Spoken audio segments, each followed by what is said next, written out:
The twin suns of Valara Prime burned overhead as Daewon wiped grease from his hands. Another day, another broken engine to fix. He had been doing this for 3 years now, ever since his escape pod crashed in the desert wastes outside the capital city. 3 years of being invisible, of fixing machines for aliens who barely looked at him, of saving credits that would never be enough to buy passage off this world. The racing pits were loud today. The Crimson Canyon circuit was preparing for its seasonal tournaments, and every wealthy Thys family wanted their pod racers tuned to perfection. Daewon watched the sleek machines hover past, marvels of alien engineering that made human technology look like children's toys. The Thys were proud of their perfection, of their genetic superiority, of their machines that never failed. They built everything to exact specifications, programmed for optimal performance, designed by computers that calculated every possible variable. Daewon found it all rather boring. He missed human engineering, where nothing ever worked quite right the first time, where you had to improvise and adapt and make do with whatever junk you could find. He missed the satisfaction of solving problems that the computers said were impossible. But those days were gone. Now he was just another maintenance worker, beneath the notice of the Thys elite. The racing simulator building stood at the edge of the pit complex, a massive structure where young Thys pilots trained. Daewon had clearance to service the equipment, which meant he often worked late into the night when no one else was around. That was when he first noticed her. She came after midnight when the facility should have been empty. A young Thys girl, maybe 16 in human years, with the typical purple-tinted skin and elegant features of her species. But there was something different about her. She moved carefully, almost hesitantly, checking over her shoulder as if afraid of being caught. She wore plain clothes, not the expensive racing suits the other young Thys favored. Daewon watched from the maintenance tunnel as she logged into a simulator under an anonymous account. For 2 hours she flew through virtual canyons, her hands moving over the controls with surprising grace. When she finished, the screen displayed her time. Daewon's eyes widened. It would have placed in the top 10 of the actual tournament. She came back the next night and the next. Daewon began timing his maintenance work to coincide with her practice sessions. He studied the way she flew, the unconventional lines she took through the virtual courses, the way she seemed to feel the terrain rather than just calculate it. She was good, better than good. She was brilliant. On the 4th night, he made himself visible. "You should be racing for real," he said in Thys Standard, the common language of the planet. She spun around, fear flashing across her face. Her hand moved to a small blade at her belt. "Who are you? How long have you been watching?" "I'm nobody. Just the human who fixes the machines." Daewon stepped into the light, holding his hands up peacefully. "And I've been watching long enough to know you're wasting your talent on simulators. Humans shouldn't speak unless spoken to." Her voice was hard, but Daewon heard the tremor beneath it. She was afraid, but not of him. Of something else, probably not, Daewon agreed. "But I'm curious. Why does someone with your skill sneak in at midnight instead of racing in the daylight?" For a long moment she said nothing. Then her shoulders sagged slightly. "Because I'm defective," Daewon frowned. She looked perfectly healthy to him. "Defective how?" "My genetic sequence has abnormalities. My bone density is lower than standard. My muscle fibers don't regenerate at the optimal rate. By Thys standards, I'm weak." She said it matter-of-factly, as if reciting a medical report she had heard too many times. "The Racing Commission would never approve my application. Defective individuals are not permitted to compete. We bring shame to our families." "That's the stupidest thing I've ever heard," Daewon said. She stared at him. "Excuse me? You're flying. It's not about muscle density or genetic optimization. It's about reading the course, making split-second decisions, having the courage to take risks." He gestured at the simulator. "You have all of that. The rest is just engineering." "Just engineering?" She almost laughed. "The pod racers are built for Thys physiology, for our strength, our reflexes, our body structure. Even if I could compete, I would be crushed in the first turn. Not if someone built you a different kind of pod racer." The words hung in the air between them. Daewon hadn't planned to say it. The idea had just formed in his mind, sudden and complete. A pod racer built not for Thys perfection but for adaptability, for a pilot who flew on instinct and courage rather than programmed precision. "That's impossible," she said. "I'm human. We specialize in impossible." She studied him carefully, her purple eyes searching his face. Why would you help me? What do you want? Day one thought about that. What did he want? To prove that human engineering could compete with Theis technology? To stick it to the aliens who had treated him as less than nothing for 3 years? To feel useful again, to build something that mattered? I want to see you fly, he said finally. For real. Not in a simulator. They would deport you if they caught you building an unauthorized racer. Or worse, they're going to deport me eventually anyway. At least this way, I'll have done something interesting first. She was quiet for a long time. Day one could see the war playing out behind her eyes. Hope battling against years of being told she wasn't good enough, that she would never be good enough. My name is Hana, she said finally. I'm Day one. If we do this, and we're caught, I'll be exiled to the waste colonies. My family will lose what little status they have left. My brother could lose his military commission. I know. The racing commission has inspectors everywhere. We would have to work in secret far from the city. I know an abandoned hangar about 20 kilometers out. Old military surplus depot. No one goes there anymore. Hana closed her eyes. When she opened them again, there was something new there. Determination. When do we start? Tomorrow night. Bring whatever tools you can carry without being noticed. I'll start sourcing parts. She nodded slowly, then turned back to the simulator. One more thing. Why are you really doing this? Day one thought of his crashed ship, of 3 years feeling like a ghost in a world that didn't want him, of skills and knowledge going to waste in the racing pits because back home, we have a saying, those who say it can't be done should get out of the way of those doing it. I'm tired of being told what can't be done. Hana smiled, a small, genuine smile that transformed her face. My people have a saying too. The stone the builders reject becomes the cornerstone. Perhaps together, we can build something they never imagined. Perhaps we can. That night, as Daewon walked back to his small apartment in the workers' quarter, he felt something he hadn't felt in 3 years. Purpose. It was probably crazy. They would almost certainly fail. The racing commission would shut them down, or they would crash and burn, or the Podracer would fall apart on the first test flight. But for the first time since crashing on this desert world, Daewon was excited to see tomorrow. In her room in the family compound, Hana stared at the ceiling, unable to sleep. She thought of her mother who died in disgrace, of her father, who pretended she didn't exist, of her brother Taeyang who loved her but could never say so publicly. Tomorrow she would begin building a dream that everyone said was impossible. Tomorrow everything would change. The abandoned hangar smelled of dust and old metal. Daewon had spent the entire day clearing space, setting up work lights, and hauling in the first load of scavenged parts. When Hana arrived after dark, he was already sorting through a pile of damaged engine components. This is what we're working with. She looked doubtfully at the collection of broken machinery. This is what humans call potential, Daewon replied. He held up a cracked thruster assembly. See this? The Theis would throw it away because it's not perfect anymore, but the actual damage is just surface level. Reseal the housing, replace 2 components, and it works fine.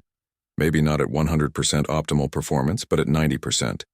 And 90% of a premium Theis thruster is still better than most standard models.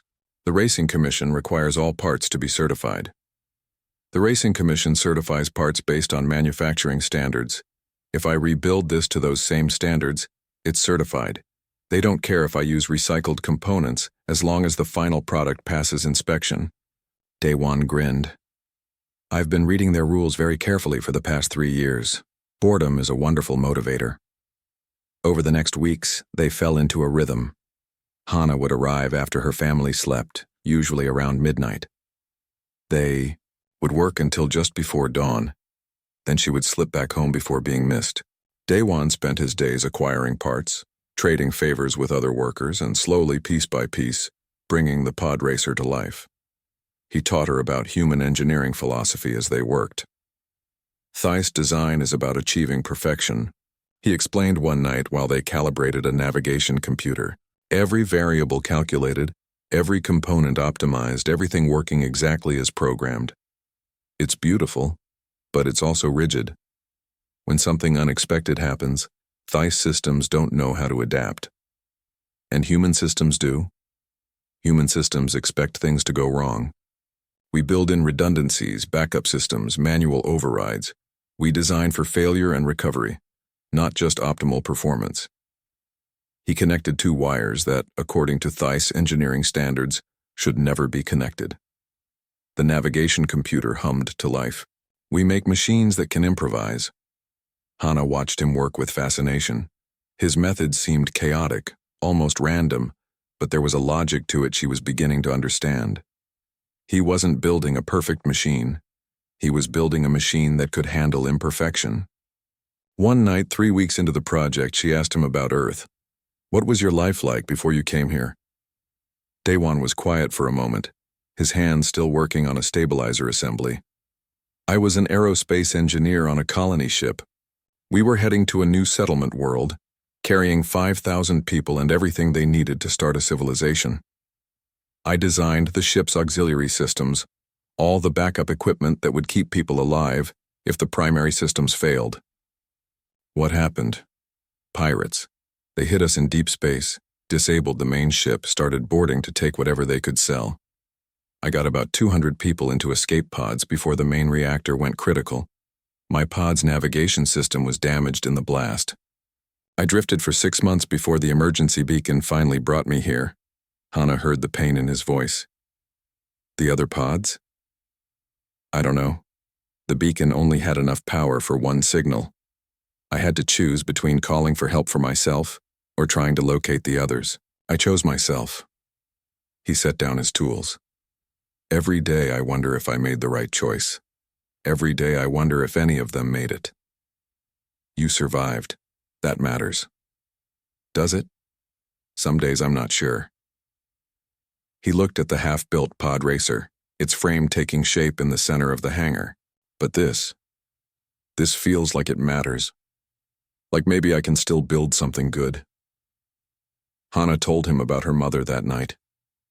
About the military weapons tests that contaminated an entire research facility.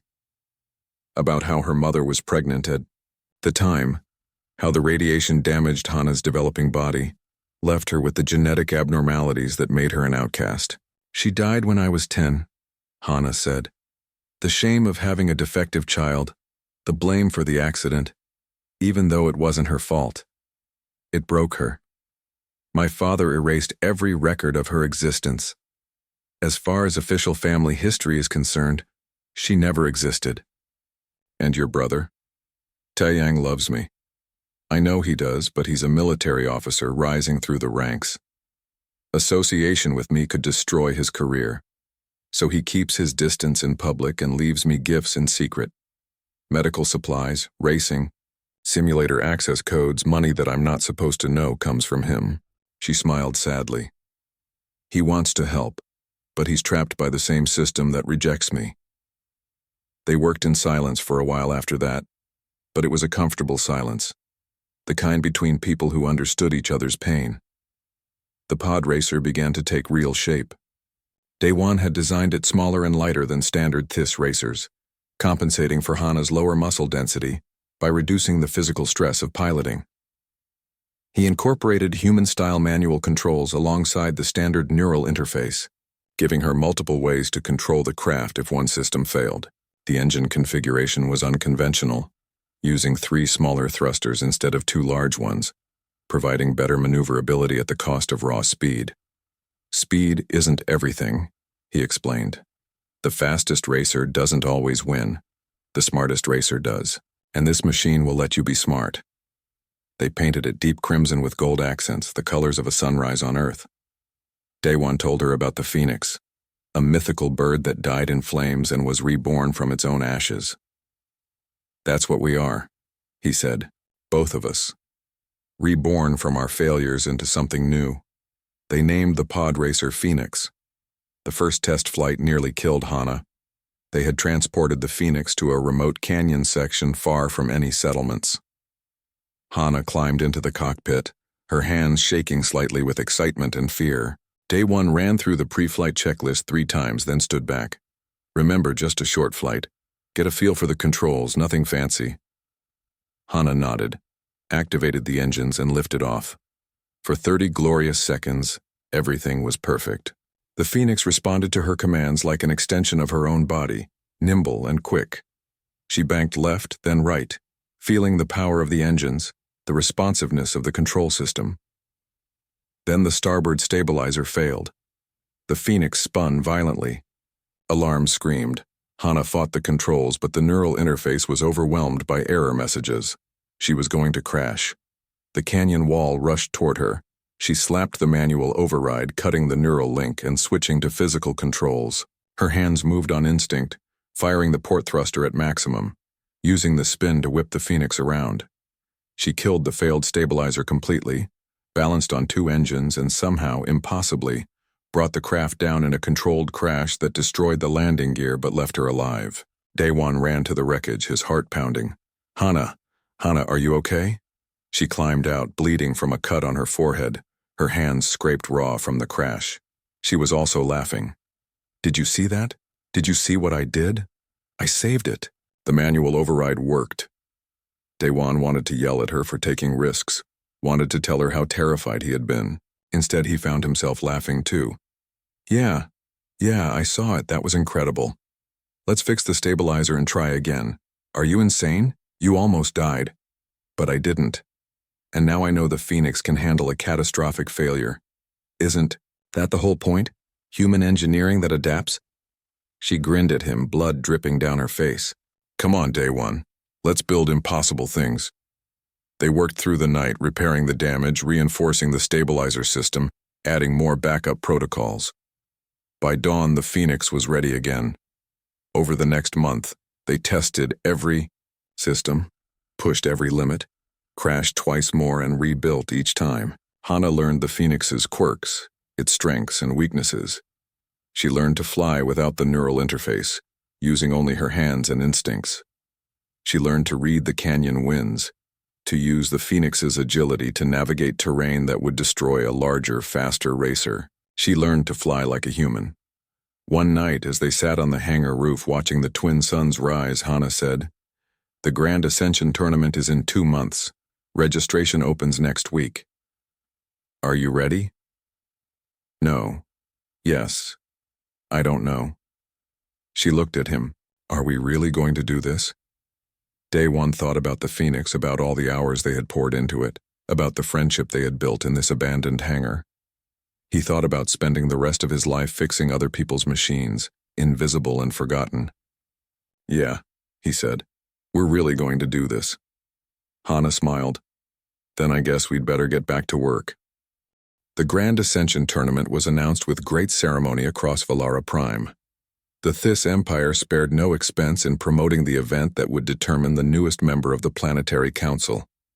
Holographic displays filled the capital city, showing highlights from past tournaments, interviews with favored racers, and endless speculation about who would claim victory. Hana stood in line at the registration office, her forged identity documents clutched in trembling hands. The documents had cost her every credit Taeyang had secretly given her over the years, plus favors from underground contacts she had never imagined existed. According to the papers, she was Minji, a minor noble from a distant province, genetic records perfectly normal, family status acceptable for tournament entry. The registration clerk barely looked at her. Racer name? Minji, Podracer designation, Phoenix. The clerk scanned her documents, ran them through the verification system, and nodded.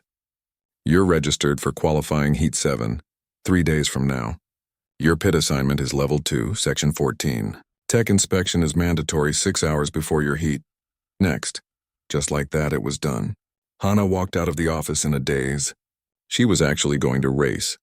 Daewon was waiting for her in the transport bay, officially registered as her maintenance servant, a loophole in the regulations that allowed non-Thys personnel to work in the pit crews. When she told him the news, he grinned. 3 days. That's enough time for final adjustments and a complete systems check. He paused. Are you scared? Terrified. Good, fear keeps you sharp. Overconfidence gets you killed. They transported the Phoenix to their assigned pit under cover of darkness. The other teams were already set up, their expensive racing machines gleaming under the bright lights, surrounded by professional crews wearing matching uniforms and corporate sponsor logos. Hana and Daewon's pit looked pathetic by comparison. One battered human, one disguised this girl, and a pod racer that looked like it had been assembled from junkyard scraps. Because it had been. The other racers noticed. Hana heard the whispers, saw the mocking looks. Nobody took them seriously. That was fine with her. Let them underestimate the Phoenix. The tech inspection was nerve-wracking. A Theiss official spent 2 hours examining every component of the Phoenix, scanning for illegal modifications, checking safety systems, verifying that everything met regulations. Taewon stood nearby, his face carefully neutral, while his heart hammered in his chest. If the inspector looked too closely at the engine configuration, if they questioned the unconventional thruster arrangement, if they demanded to know why certain components were rebuilt rather than factory new, unusual design, the inspector finally said. But everything meets minimum safety standards. You're cleared for racing. Daewon let out a breath he hadn't realized he was holding. Qualifying Heat 7 took place in the lower canyons, a relatively simple course designed to eliminate the weakest racers. 12 pod racers would compete, and only the top 6 would advance to the main tournament. Hana sat in the Phoenix's cockpit, going through her pre-flight checklist with hands that refused to stop shaking. Hey, Daewon's voice came through her helmet comm. Remember what we practiced. Don't try to match their speed. Use your agility. Read the course, not the computer. Trust yourself. I trust you too, Hana said. I know. Now go show them what the Phoenix can do. The starting horn sounded. 12 pod racers launched forward in a roar of engines and a cloud of dust. Hana immediately fell behind. The other racers were faster, their more powerful engines pulling ahead on the straightaway. She could hear the crowd noise through her helmet, could imagine the disappointment and mockery, the outsider from nowhere already losing. Then they hit the first turn. It was a sharp left bend around a canyon spire, barely wide enough for 2 racers side by side.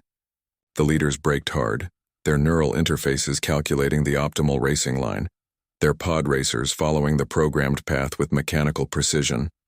Hana didn't brake. She twisted the Phoenix sideways, fired the port thruster, and slipped through a gap that shouldn't have existed.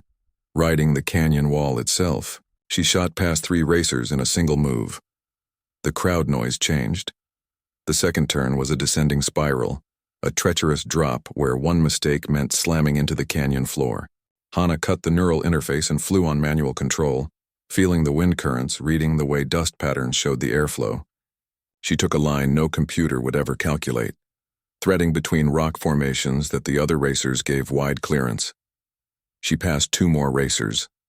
By the final straightaway, she was in 4th place. 3 laps remained and she was running out of tricks.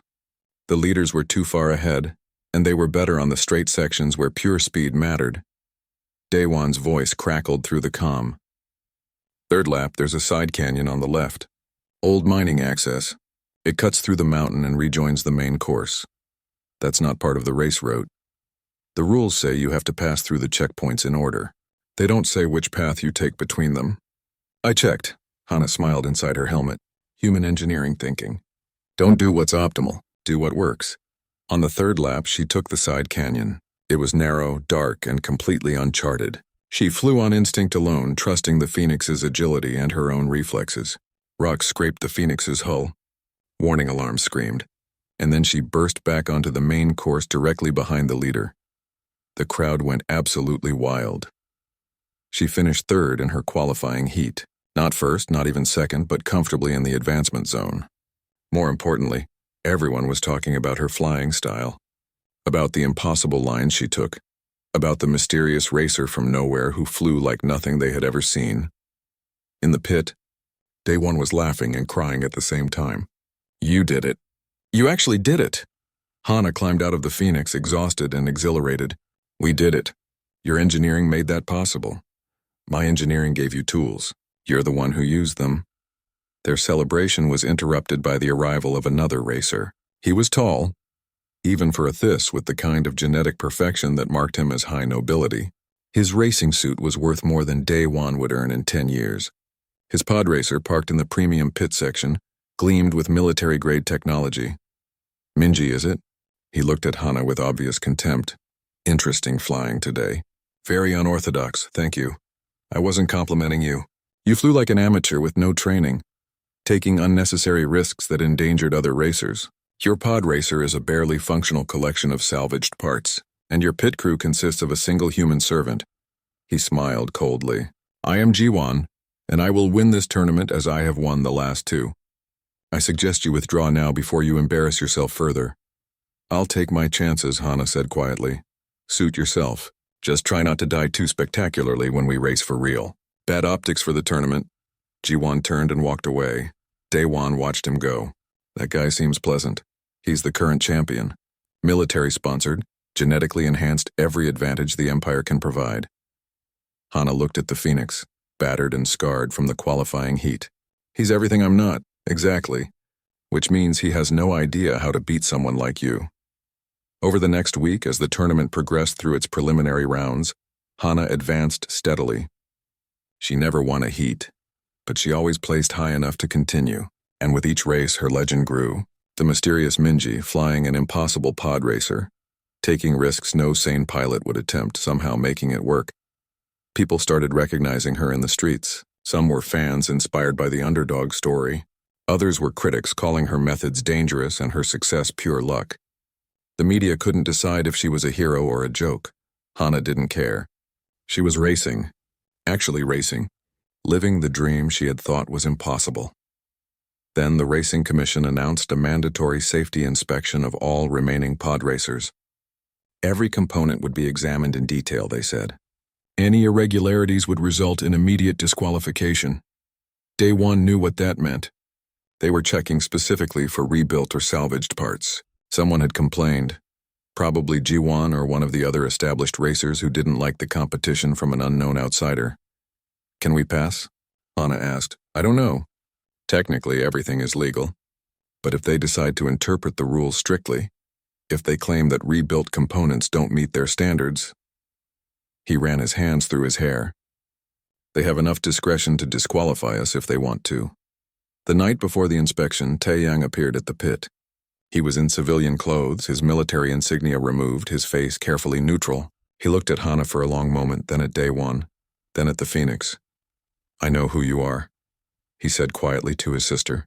The forged documents are good, but not good enough to fool family. Hana's heart sank. Taeyang, I also know that you're the best pilot in this tournament. I've watched every race. You fly with more courage and skill than anyone I've ever seen. He handed her a data chip. These are certification documents for every component in your pod racer, verified by military inspectors, completely legitimate. They'll pass any scrutiny. The semifinals would take place in the Scorching Straits, the most dangerous section of the Crimson Canyon. It was a narrow passage carved through volcanic rock, where superheated air created unpredictable wind currents, and electromagnetic interference from the geothermal vents could disrupt navigation systems without warning. More racers had died in the Scorching Straits than in all other sections of the canyon combined. Only 8 racers remained. Hana had watched the others compete, studied their techniques, learned their patterns. Jiwan was the favorite to win, flying with cold precision and ruthless tactics. 2 others were skilled veterans with corporate sponsorships and professional crews. The rest, like Hana, were outsiders hoping for their moment of glory. The night before the semifinals, Daewon worked late in the pit, running system diagnostics and making final adjustments. The Phoenix had taken damage in the previous races. Nothing major, but enough small problems that he wanted everything perfect for tomorrow. He was so focused on his work that he didn't notice the shadows moving in the darkness until it was too late. 3 figures surrounded him. Maintenance workers from one of the corporate teams based on their uniforms. One held a heavy wrench. Another had a plasma cutter. Nothing personal, one of them said. But our employer wants to make sure certain racers don't make it to the finals. Daewon's hand moved toward the emergency comm, but the wrench caught him in the ribs before he could reach it. He went down hard, pain exploding through his chest. Through blurred vision, he saw them moving toward the Phoenix with their tools. No. He tried to stand, but his legs wouldn't cooperate. Don't! Then Taeyang stepped out of the shadows. The military officer moved with practiced efficiency. 3 strikes, 3 unconscious bodies. He knelt beside Daewon, checking his injuries with field medic training. Broken rib, maybe 2. You'll live. Taeyang helped him sit up. I've been watching the pit since the inspection. Figured someone might try something like this. The Phoenix. They didn't have time to damage it. You're lucky I was here. Why are you helping? Daewon gasped through the pain. You could lose everything. Taeyang looked at him steadily. I already lost what mattered when I stood by and let my sister suffer alone. I'm not making that mistake again. He activated his comm. I'm calling this in officially. Attempted sabotage, assault on crew personnel. These 3 will be arrested, and their employer will be investigated. That will cause a scandal. Good. Let the whole empire see what their perfect tournament is really like. The news hit the media by morning. A corporate-sponsored team had hired saboteurs to eliminate competition. The arrested workers confessed under interrogation, naming the team owner who had paid them. The racing commission was forced to disqualify the team entirely, though Jiwon's team was careful to deny any connection to the incident.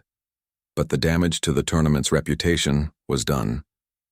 Suddenly, people were asking questions. How many races had been fixed? How many outsider racers had been quietly eliminated over the years? Why did the same wealthy teams always seem to win? And in the middle of it all was Hana, the mysterious racer from nowhere, flying a salvaged Podracer with only a human mechanic for support, somehow surviving every challenge the tournament threw at her. She became a symbol.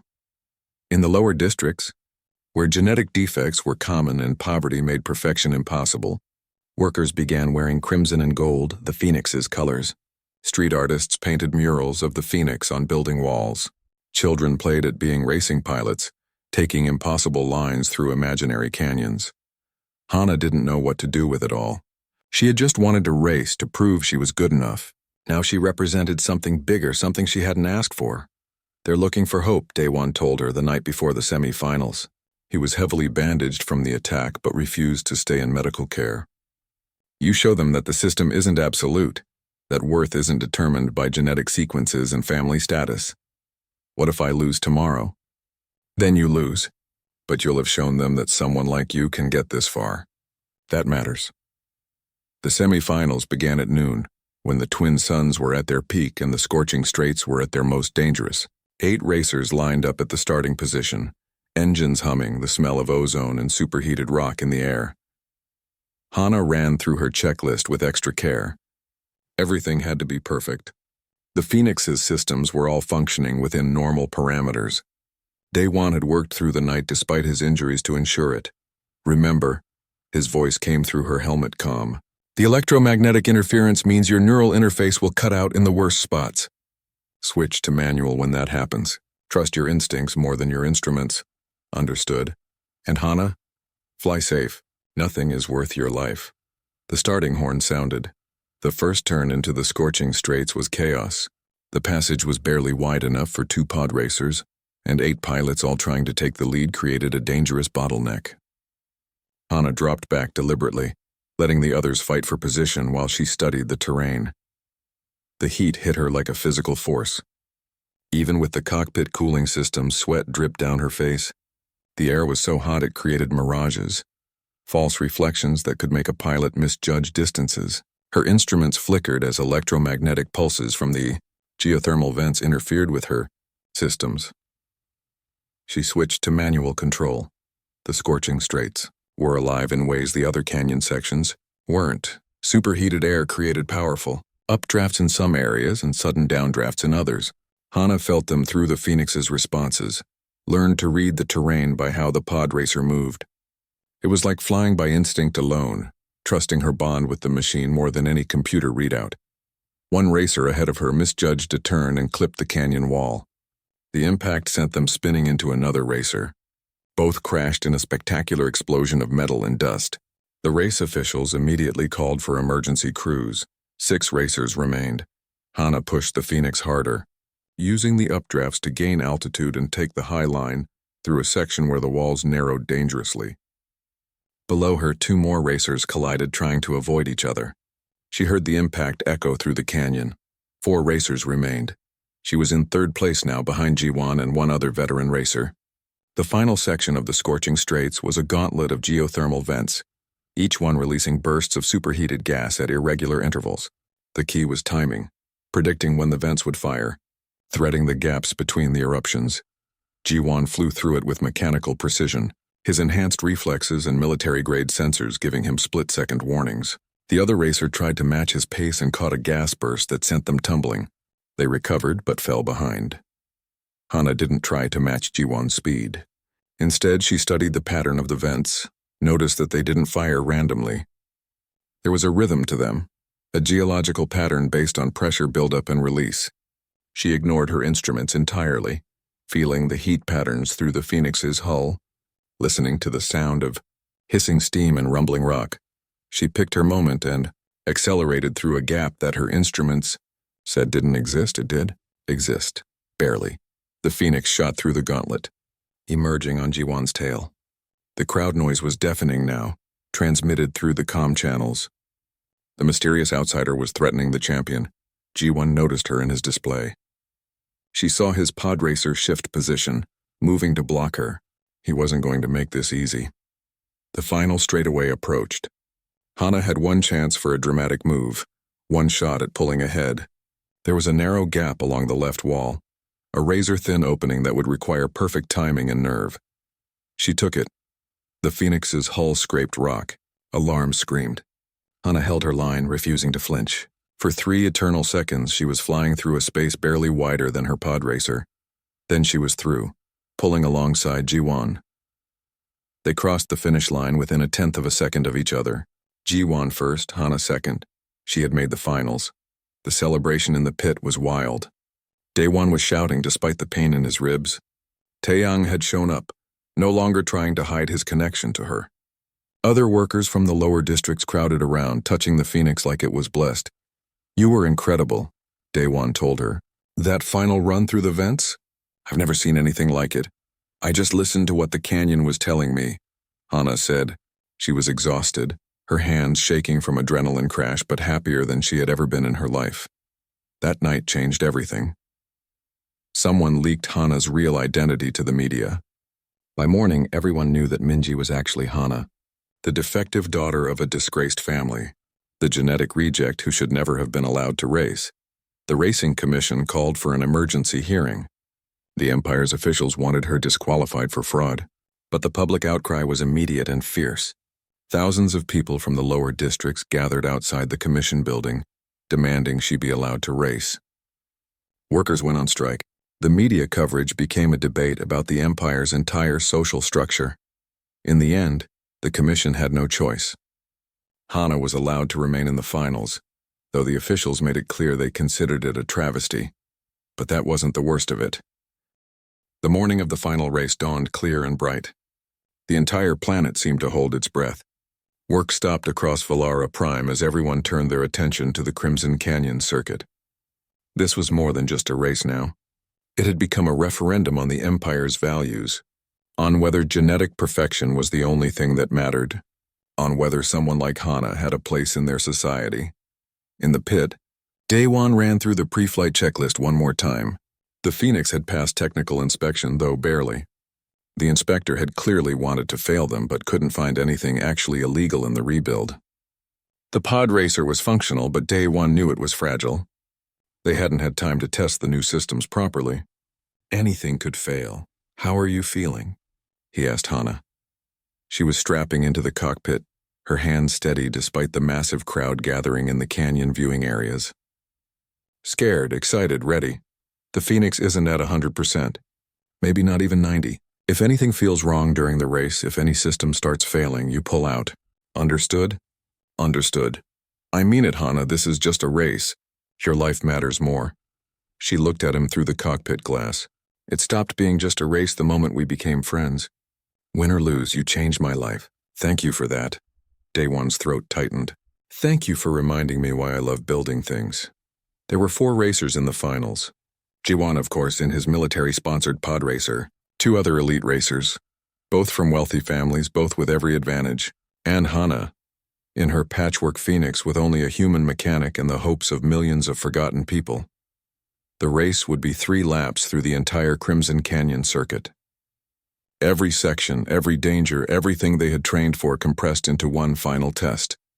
The starting horn sounded. 4 pod racers launched forward, their engines screaming.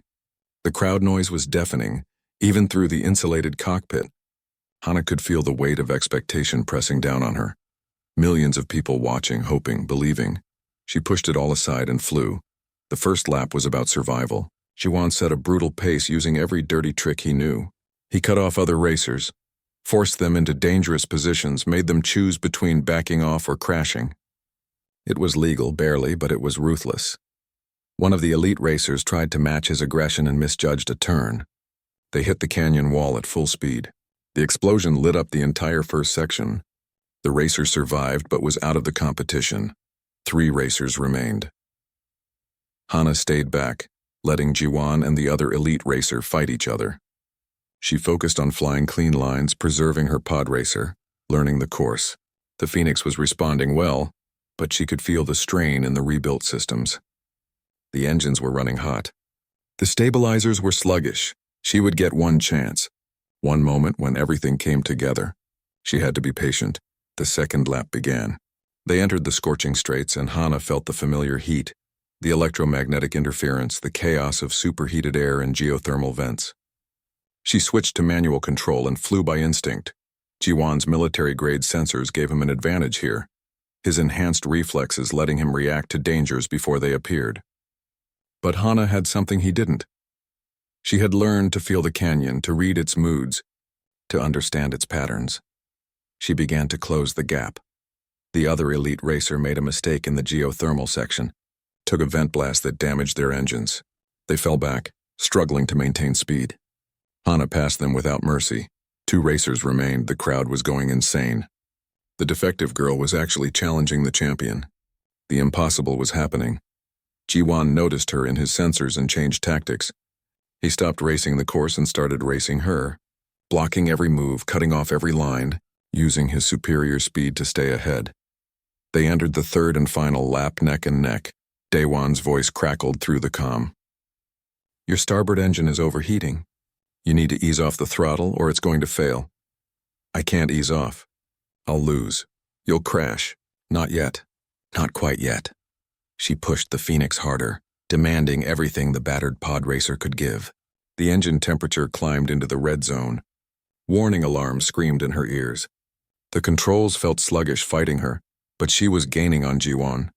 They hit the lower canyons, the straightaway sections where pure speed mattered most. This was where Jiwan should have pulled away, where his superior technology should have won. But human engineering was built for situations like this. When everything was falling apart, when the systems were failing, when optimal performance was impossible. That's when human machines showed their true nature. Hana cut the neural interface entirely. She stopped trusting the computers and flew on pure instinct. Her hands on the manual controls, her eyes reading the canyon, her heart believing in the impossible. The Phoenix responded like it was alive.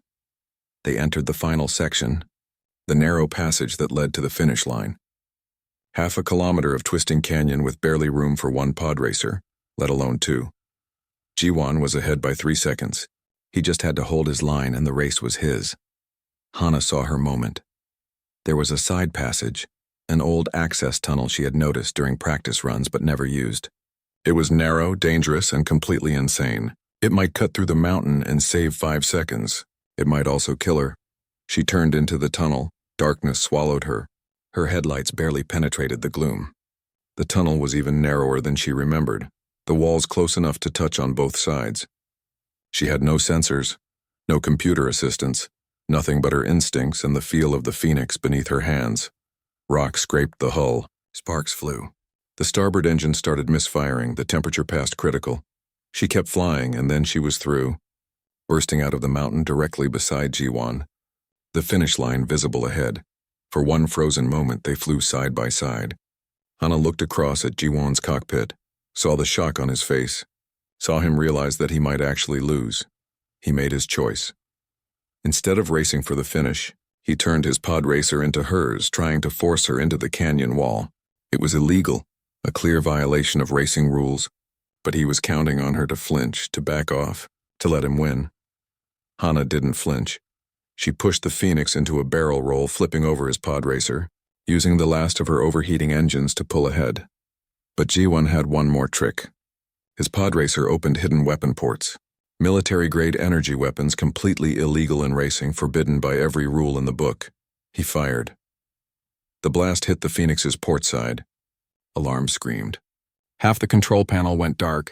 The port engine exploded in a shower of sparks and metal.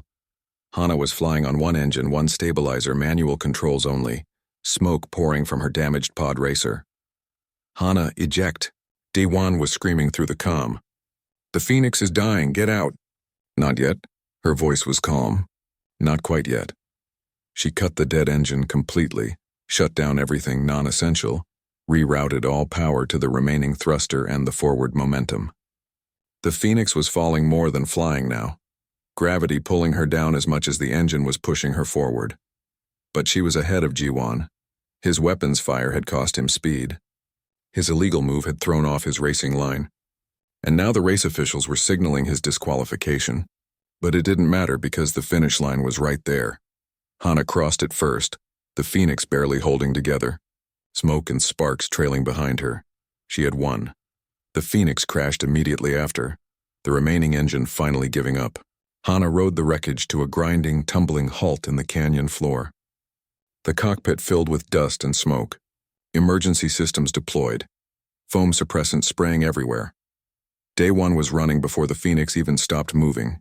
His broken ribs forgotten. Fear and hope and love all mixed together. He reached the wreckage and tore at the cockpit seal with his bare hands. Hana!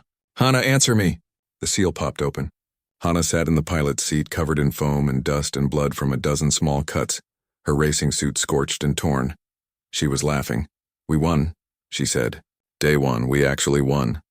He pulled her out of the wreckage and hugged her, and she hugged him back, and around them the entire canyon erupted in celebration.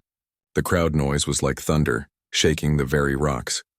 The race officials tried to sort out the chaos. Ji-won's illegal weapons were undeniable, caught on every camera, witnessed by millions. He was disqualified, banned from racing, and arrested. His sponsors distanced themselves immediately. His military connections couldn't save him from such a public violation. Hana was declared the winner and the newest member of the Planetary Council. But the immediate aftermath was just the beginning. The Grand Ascension Tournament had revealed the rot in the Empire system, the corruption and elitism that had been hidden for so long. Hana's victory became a catalyst for change.